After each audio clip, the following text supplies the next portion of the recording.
Welcome to Authentic Living with Roxanne, a place where we have conscious conversations about things that really matter in our lives.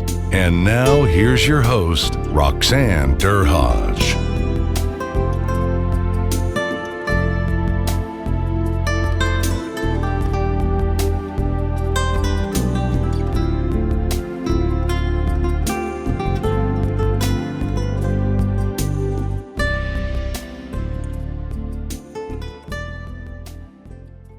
Hi, everyone. It's Roxanne Derhodge. Thanks again for tuning in again this week.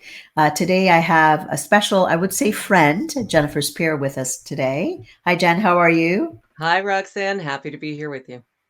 So, Jen, I often say she makes people play in the moment when you're together with her, and she owns a business that's called Unscripted. So we're going to talk a little bit. Our topic today is just going to talk a little bit about problem solving and what you do in the moment when you're unscripted, which is Jennifer's expertise. But we're going to talk a little bit also about some amazing research that she has just been kind of getting out there into the world. So Jen, let's talk a little bit about the uncertainty that we've been living in. And I think, I would say that a lot of us are kind of getting tired of talking about it, but I think it's something that's now we're seeing the shrapnel associated with that uncertainty. So what was it like for you personally or professionally in the last 2 years with that uncertainty with the pandemic? Yeah, thanks, Rox. It has been something. It's been something for everyone. Prior to the pandemic, when I talked about being unscripted, if I was doing a keynote, I might have said something like, what if everything changed? What if you could no longer work the way you've always worked? And then 2020 came and we couldn't. And so it very quickly went from what if to what now, and understanding that.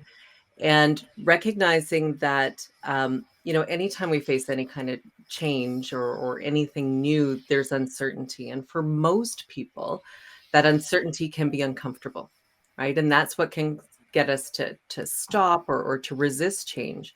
But when COVID happened, we didn't have a choice. There was a lot of uncertainty that was happening, but we all had to be able to react. And some people have been able to cope or to get through it a little bit better because of that being comfortable with uncertainty and recognizing that, over the last 2 years, things, it constantly changed and things are going to continue to change, which means we just have to get good at it. And that really is about being comfortable with the uncertainty, being comfortable accepting the situations as they are, and then being able to move through them and get through that uncertainty to the other side.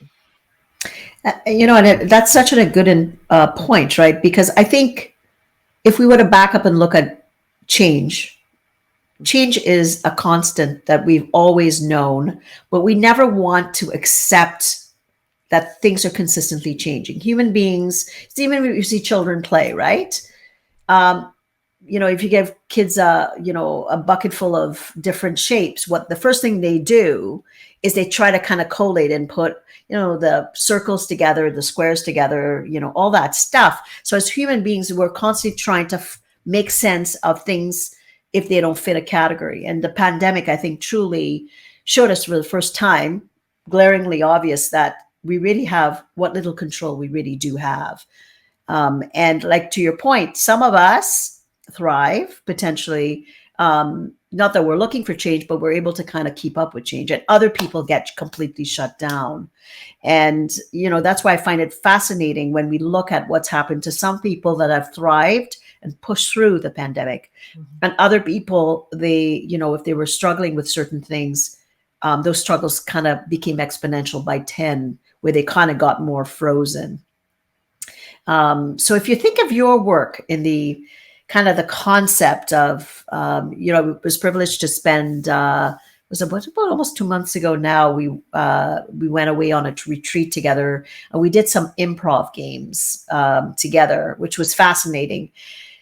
So in your world, when you're now or during the pandemic, when you were talking about that uncertainty, how do people or how did people deal with that concept of being unscripted? So unscripted, it has a number of different meanings for me, but really it's based on the principles of improv and problem solving. And if you're familiar with improvisational theater, um, in a in a nutshell, what happens there is two or more people come up on stage without a script, and they create something on the spot that you would have sworn was rehearsed in advance. And the reason it works is because there's rules improv that every improviser knows. And so by sharing these rules and skills of improv, it means that we can become comfortable with uncertainty because an improviser has no idea what's going to happen to them, right? When they go to work, when they get there, it's a dark stage. There's no script, no costumes, no props, and they have no clue what's going to happen. And that is so exciting because that uncertainty and ambiguity represent opportunity. And Hmm. so one of the basic principles of improv is we talk about accepting all offers. So anything that is done, said, or brought into an improv scene is considered an offer, and it's your job to accept it, right? So you Hmm. cannot block or deny an offer. And so COVID or any big change is really just an offer. It doesn't have to be a threat. And so if you are able to accept that offer, accept the circumstances that you're in. And then another principle of improv is to say yes and, right? So you accept it and then you build on it and you move it forward in a positive way. Well, then we're able to take the situation and move forward. And so we're certainly seeing people who, when COVID happened, that they started to shut down, and others saw it as an opportunity. So an opportunity to learn, an opportunity to do new things. And you alluded earlier the research that I did, and so my partner Angela Muzzo and I just embarked on a major research study, which we're super excited about, and it was studying the impact of COVID on the human condition. And we were able to take a segment or create identify 5 segments within the population. And if we look at these segments across how they reacted to COVID, we go from being incapacitated on one end to being inspired on the other.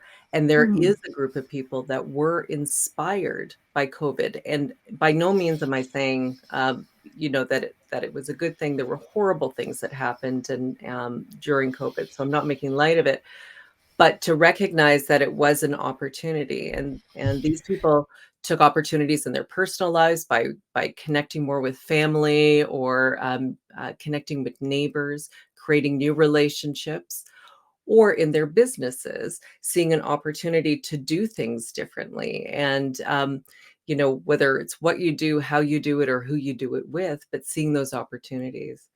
Um, I know Roxanne, from your background, you're probably very familiar with um, post-traumatic stress, but there's also post-traumatic growth that can happen for both individuals and companies, and we're seeing some of that now. So those that were able to come through the change, come through the uncertainty, and accept that situation and build on it, those are the ones that we're seeing that are thriving.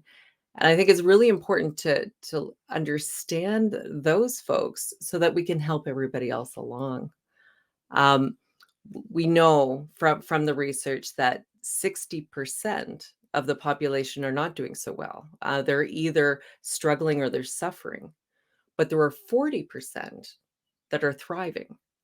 And so if we can understand them, we can help the others along. And that's really got to be our goal, right? To want everybody to be able to thrive as we're coming out of this and to be strong the next time we're facing, some sort of challenge or change in the world.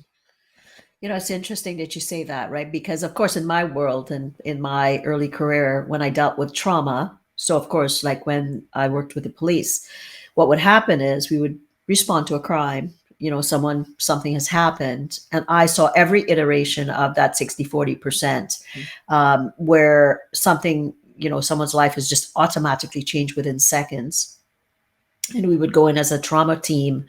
And quite literally, you would see people that could distance, and I often say creating a gap where they can say, well, I know this is really, really tough right now. However, this is how I can kind of look at things a little bit differently. So the concept of, post-traumatic stress versus post-traumatic growth it's real, but sometimes some people get so shut down that they are almost like catatonic, to the point where other people are able to say, well, wow, this is happening, but I can see that maybe this, and this is a possibility. Or, right now I know I'm very, very sad. However, I know that I'll be able to get out of this. And it's so true. And there often are factors associated with both groups. So let's talk about some of the other qualities or things that you found in this data, because I think that's going to be fascinating.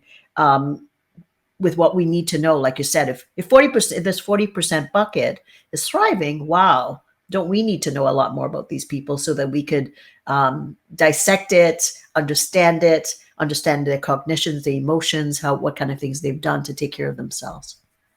Yeah, absolutely. So what we did in the research was we partnered with some academics and used their models in our research. So we know that these are tried, tested, and true.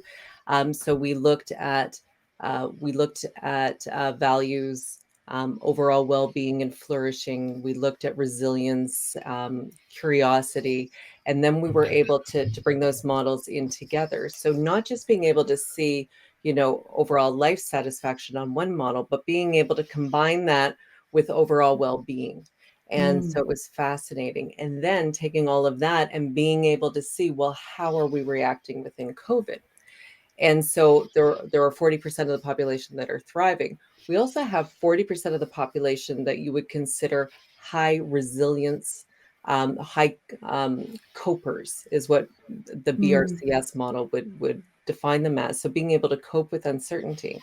And so it's both 40%, but it's not necessarily the same 40%. And when we look at those two together, it's actually only 13% of the population that are both thriving and highly resilient. Interesting. And when we look at that overall well-being piece, so those that are thriving, that are also doing really well on their well-being, which means their overall physical and mental health, their social health. So in terms of their social supports and their relationships, their financial health, they did better during COVID as well. And so they're coming out just better overall and their overall well-being. It was also really interesting to see in terms of how they reacted with COVID. And so those that are thriving, those that were inspired during the pandemic, actually had a lower incidence rate of COVID as well. And if they did get COVID, they had milder symptoms. Right. Those on the other side, those that you were describing who get shut down by it, they actually had worse overall health and well-being. They had higher negative health manifestations as well, more likely to get COVID, and more likely to have more severe relationship or reactions to it, more severe symptoms. And then we looked at their behaviors during COVID, and so those that were struggling through it were more likely to isolate themselves, to binge watch, but to binge watch at the expense of their relationships. Whereas those on the inspired side, they were less likely to binge watch, but it was probably because they were just doing more. They were spending more time in nature. They were doing things in their community. They were creating relationships with others. And that was overall influencing their, overall well-being and mental health, which was overall influencing how they were behaving during COVID. It was just incredible to see the differences within these groups. One, I will say one positive thing I would say for everybody is one of the things that came out in the research is that the more resilient you are, the more resilient you will be. And the fact that we've all had to go through this incredibly challenging time, if we're able to get through it and learn from it, we're going to be more resilient in the future. And I think that's positive for everybody. And if we can, again, accept those circumstances and be able to push through, that's where we're going to see the positive on the other side. And so as leaders, it's something that we can do to help our people through this, to recognize those that are maybe struggling and help them be able to uh, work through the discomfort and get through the uncertainty to be able to learn on the other side, because that's where we're seeing the biggest difference, are those that are able to learn through the resistance. See, that's just interesting with my psychological background, right? Because if you think about it, right, in the data with staying at work and what keeps people away from work, generally 65% of it is relationships across the board nationally, right? So if you think about that, and oftentimes people think it's mental health or, it's generally couples relationships, family relationships, and some kind of connection, right? So even if you look at that, and I often say that we're mammals, Jen, right? What do we need? We lost the ability to be face to face, front and center with people that we normatively would be around. All of a sudden, boom, that was gone. So the opposite of that is what I say is reptilian, which is the turning away from, the shutting down, right? And I often say, even though we're on camera, which is not ideal, we still have that connection of that mammalian element. Versus the opposite is, if I'm shutting down, I'm thinking, oh, I don't want to do this interview today, Jen. What are we going to talk about? I'm going to worry, and I'm going to back away, which is kind of what you're saying with this 13 percenters, right? It makes sense. And a lot of my coaching, I see the same traits with people, because they are either saying, wow, this is pretty cruddy. But what can I do? And the other people that are really struggling are saying, what they would litanize for me is what everything that's wrong, and what is possibly going to go wrong, and what is going to be on the horizon, right? So again, that mindset shift between the two subsets. So in that 13%, I'm curious about them. What were you able to kind of parse out some of the mindset elements for that 13% of those people? Yeah, for sure. They were wonderfully more likely to be unscripted as well, which is great news. But what they did was they would look for creative ways to alter difficult situations, right? So they accept the situation that they're in, but they were able to be their own self-direction and be able to choose how they were going to respond in it. And they truly believe that whatever happens to them, they can choose how they respond to it. And so that feeling that some people had in terms of feeling that it's hopeless because they were not in control of their situation, regardless of the situation, regardless of the constraints, we can still control how we respond within it. And so that is so important, that autonomy, being able to bring your own creativity and choosing what it is that you do.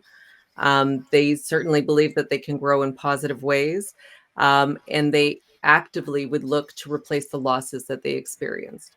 And, I was thinking as you were talking there, Roxanne, in terms of those social relationships and how do you do it online?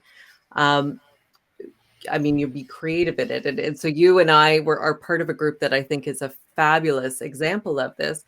Is right at the start of COVID, we came together in this writing group, and we meet every morning to be able to connect and to be productive. And it started out, it was going to be, a few months, because how long could this thing last, right? And now we've already been 2 years in it. We're still meeting every single morning as often as we can with this group, and we've created this connection with people on a what might have started on we were all working on a similar activity. Well, then we developed like an emotional connection with everybody as well, and how important that is. And so we are seeing that within the 13%, those that actively sought out either to strengthen relationships that they already had or to build new ones. And embracing this online world in terms of, because there are some good things that come out of this, because it allows us to be able to connect with more people more often. But we are feeling, the Zoom fatigue for sure. It's a real thing. And being able to connect with people again in person is going to be important. But we're seeing anxiety around that too, in terms Mhm. of we got used to one thing and now we have to change again. And when is the next shoe going to drop? And instead of seeing this change as a threat, it's an opportunity. And I think we have an opportunity to bring the best of both together, right? Being in person and online. And that's so important because, and now I'm trying to think there's 10 or 11 of us. And initially it was like, oh, geez, I got to write this book. That was the thought, right? And okay, we have to put structure in our day. Initially, I think that was the beginning with most of us, because I think some people had gone through deficits in their business as upwards of 50 to 60%. But what started to happen after a while, it was like, I have this commitment, and I don't know what your thought. And I thought, oh boy, I can't not show 3 days in a row. And then after a while, these are phenomenal women, I should tell you. But we started to be to each other's support system unknowingly, which was amazing. And of course, what happens in lives? We have, sicknesses, unfortunately, births, people moving, lots of things in that 2 years. And even though we were online, we really created a depth of connection that was amazing to watch. And I can tell you, as a psychotherapist, I was part of it, but I wasn't there in any other realm other than I was a human being that was as much need of connection as everybody else. So you're so right. If you're looking at it and we look at the pandemic, the people that I've coached or continue to coach are the ones that are saying, well, I can't have dinner with my family, but I have a friend, and through COVID, what she did is she had lunch every single day with her elderly parents in the backyard. And whether it was a sandwich, which was really quick, they had that connection because her elderly parents lived with her. Or my girlfriend, a friend of mine who lives right in my neighborhood, every single day through COVID, thick or thin, through the golf course in the snow, we walked for over an hour every single day. I have never explored my neighborhood in that way at all, Jen. So the positives, that 13%, you could see, if these are some of the examples of things people have done, how amazing they would have thrived through it. Yeah, absolutely. And we're seeing those that are doing the best from it. Also, in terms of their values overall, their focus was on self-transcendence and openness to change. And both of those is more of a focus on others. So it goes from a me to a we focus. And so by focusing on others and wanting to help others, that can help bring us up as well in terms of, that thriving, in terms of the positive outlook and being optimistic. And so we're seeing those that are on the highest end, that focus from me to we. The ones on the lower end, they're more about trying to avoid anxiety as opposed to moving towards something. They're trying to move away from something, and their focus is definitely more on themselves, on self-protection, focus on their highest values being around safety and security. And that makes sense. And for a lot of people, we were financially impacted by the pandemic. And so when you're hit at those core levels, which can impact so many other things, it makes sense that we're going to be focused on our own personal safety and security and how are we going to get through this. And once we feel comfortable in that area, then we're able to um, rise above and look at other things and focus on other people. So we are seeing there is a difference on the financial side as well. And just hoping that as everyone starts going back to work, and we've seen a lot of industries that are opening up again, to be able to work in different ways, I think is going to be extremely positive as well. And speaking of work, the one thing that came out of this study, which has come out of every single study I have read through all of this, is that people want to work from home. And so it's recognizing that again as leaders in our work, when we're thinking about our teams and our employees, the ability to be flexible is going to be a key to retention right now. I certainly believe it. Time is the new luxury, and people have recognized how much time they've saved by not commuting and what they could use that time for. And if we can help them see that saved time as a way that they can use that to build relationships or take on a creative hobby or to get out in nature and to exercise, then we will be able to help them in terms of their overall well-being and help them be able to thrive as well. So for leaders and people in organizations from some of this data, what are some of the things that leaders should be thinking about? They should be, like you said, being creative with flexibility. Their benefits programs should accordingly, I would say, mirror what kind of things that they should be offering to people. Flex times. I think of the counter side of this as well. Also, leaving the house is something that maybe building that into your return to work policy as well, right? So don't assume that everybody wants to be home all the time, but to make it kind of creative enough. I know some environments have had it so that because they're trying to maintain that connection, is to also have their, say, maybe quarterly meetings or something in person. These are some of the things that I've heard. What are some of the other things that you think leaders should be thinking about with some of the research? Yeah, flexibility is definitely key. If people can feel that they have more control or more autonomy over their schedules and how they do things, one of the biggest frustrations that we see is that people being told you have to go back to work, and then they spend their entire day on a Zoom meeting or a Teams meeting, and that could have been done from home. So thinking about the things that can be done as easily from home if people prefer that, and what needs to be done in person.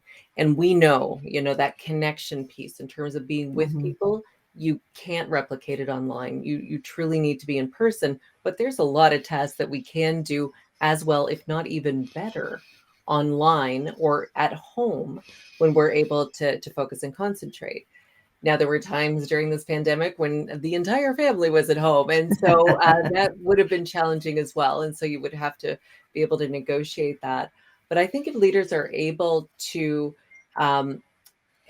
when they're asking people to come back to work, if it makes sense, if it seems like it's a reasonable request because we're going to be able to do something with it, and that is respectful of the people's time and energy and what it is that they need to do, I think that's key.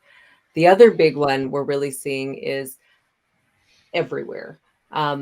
We have an issue around trust, and trust has been broken in a big way for a lot of people. One of the really interesting questions that we had within the study was we used idioms or common phrases, and we asked people which of these phrases have more meaning to you since the pandemic. And the number one phrase that came up was "Don't believe everything you hear." Interesting. Right. And then we were able to ask people to tell us why. So we have, 2,000 verbatims on why these are important phrases or why they have more meaning to them. And with that one, it really comes down to trust being one of the main themes that came out of that. So as leaders, I can't overemphasize how important it is to communicate clearly, consistently, do what you say you're going to do, support your employees, support your teams in the way that you can. Everything that we do either builds or breaks trust, and right now it's pretty broken, and so we have to do a lot of work to be able to bring that up. In certain industries, we know have to do a lot of that work to get their customers, their clients, or their members back as well, right? So I think there's a lot of work to do there.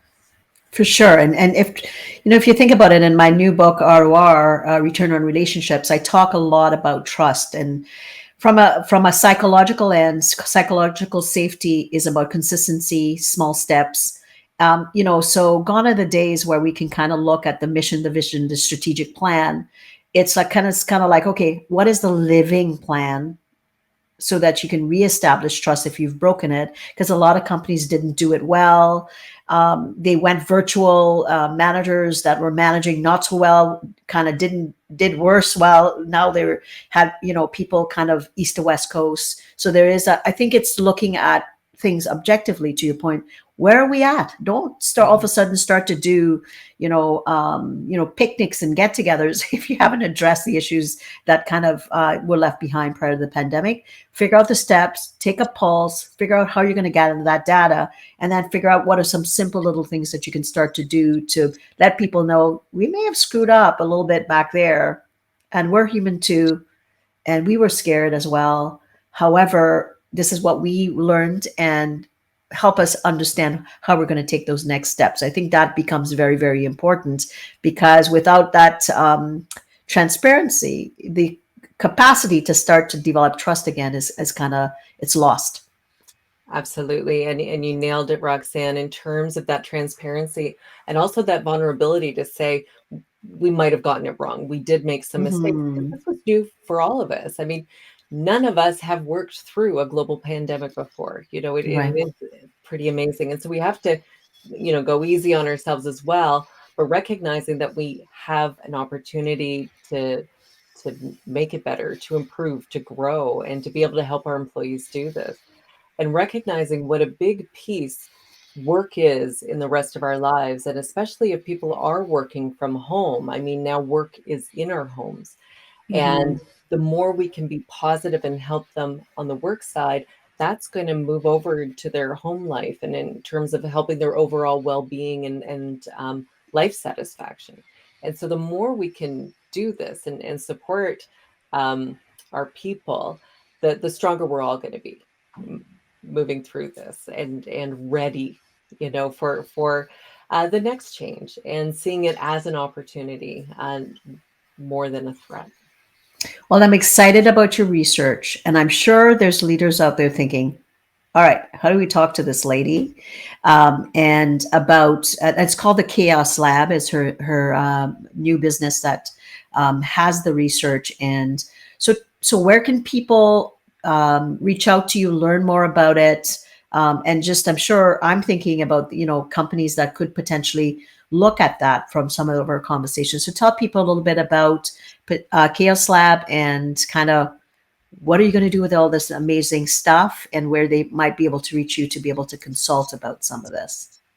Thanks, Roxanne. I'm so super excited about this. So this new adventure is a joint venture between me and my partner, Angela Muzzo, Chaos Lab. And our first work that we did together is this study, which we're calling Chaos to Clarity.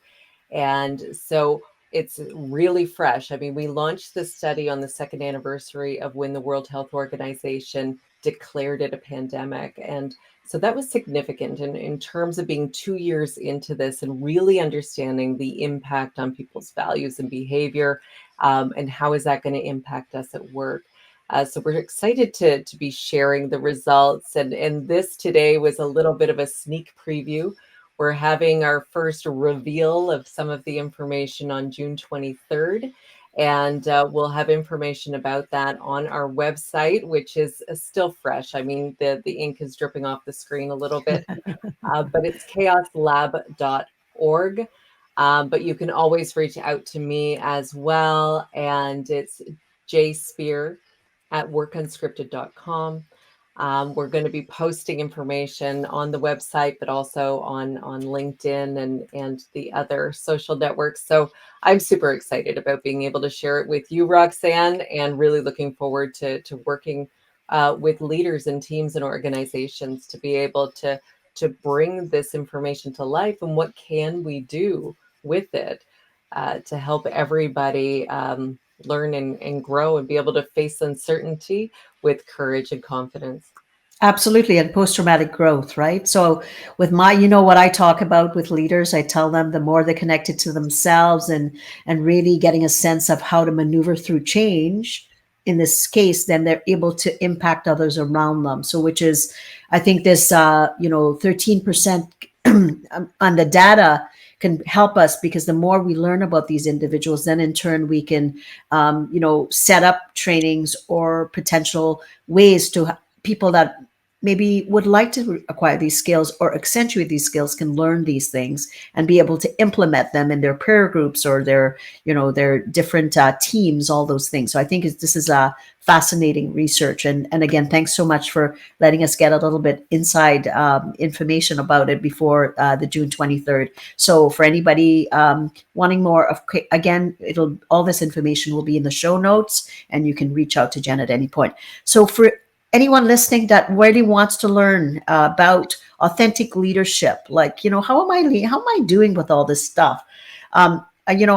Just reach out. As you can see below my name, you can see roxannedurhodge.com. It's a quiz. You can say, you may say, hey, it's not at work, I want to look at home. All you do is fill out this little fun quiz. It'll pop you back the information, and you'll know kind of where you benchmark in reference to things like communication, transparency, connection, all those good things. So again, Jen, thanks so much for your time. For everybody listening, thank you so much for hanging out with me every single week.